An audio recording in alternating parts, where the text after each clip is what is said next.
السلام عليكم، عيدكم مبارك وعساكم من عواده. وراح نسوي وياكم هذا الحلا البسيط والسريع. العفو، خليكم ويا المكونات. راح نحتاج اي نوع من البسكت.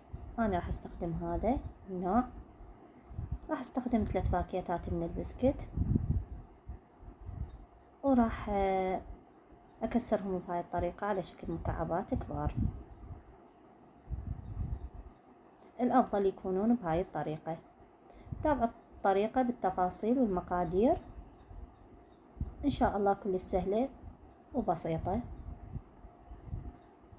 تحلية بسيطة وطيبة وما تفشلكم. وكملت عندي بهاي الطريقة. هسه راح نجي نسوي الكريمة. كوب من الكريمة مغلف من الحليب المكثف أو ملعقة طعام حسب الموجود عندكم.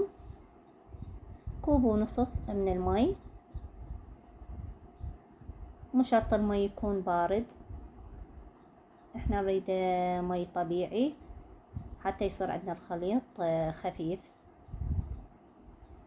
هنا راح نبدي نخلطهم، ومن بعد ما صار بهذا القوام راح نضيف علبة من القشطة، او اذا عندكم من هاي الكرتونة القالة، اي نوع، المهم قشطة. والمقادير تقريبا نصف كوب. عندنا هنا ملعقة ونص من الزبادي الحلو، اي نوع زبادي بس يكون حلو مو حامض. هنا مغلف من النسكافيه ومغلف من الكاكاو، هذا الكاكاو حبيبات، ولو تجيبون مطحون يكون افضل. انا كان ما متواجد عندي. هنا حليب مكثف راح استخدم تقريبا ربع العلبة، وبعد انتو حسب رغبتكم، اذا تحبوها حالية زايد ضيفوا. هنا نخلطهم بهاي الطريقة. وهنا راح نحضر للسقي، سقي البسكت. هم اخذنا شوية من الحليب المكثف ومن النسكافيه، وراح نخففهم بهاي الطريقة. ان شاء الله واضحة قدامكم الطريقة.